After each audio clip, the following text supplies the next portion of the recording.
Ешқашан дінді ұлттың үстіне шығармау керек.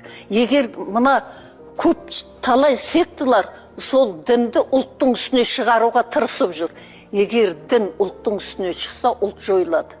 Мысалы, мына талай сол әсіреденшілдер, ойбай жоқ, қазақпын деп айтпа, мұсылманмын деп айт дейді. Мен айтам, жоқ, алдымен қазақсың, содан кейін мұсылмансың деймін. Өйткені дін ол толып жатыр.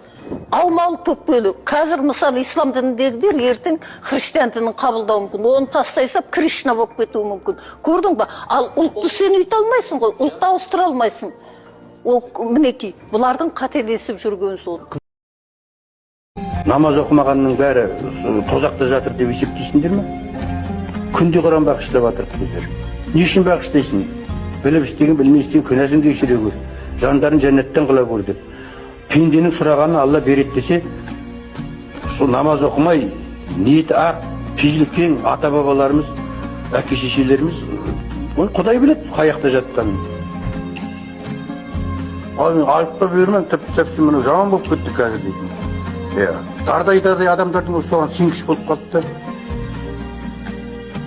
Намаз ол парыз, оқы жөніңе жүр. Өзің жамандық жасама, қолынан келсе қол ұшыңды бер.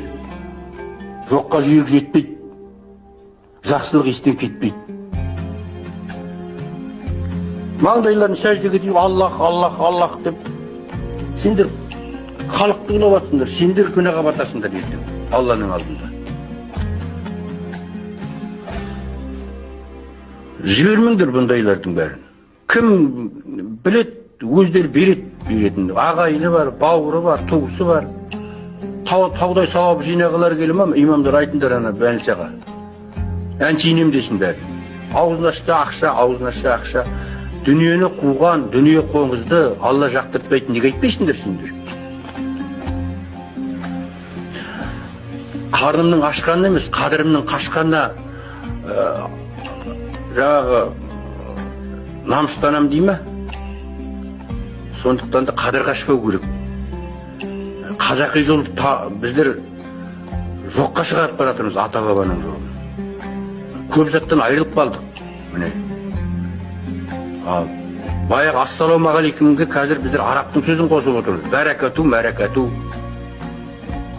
Халал дейтін сөз жоқ қазақта. Харам дейтін сөз жоқ қазақта. Өздерің құттайды болса ойланыңдар сіз. Неге біздер сонда біреудің қаңсығына таңсық боламыз?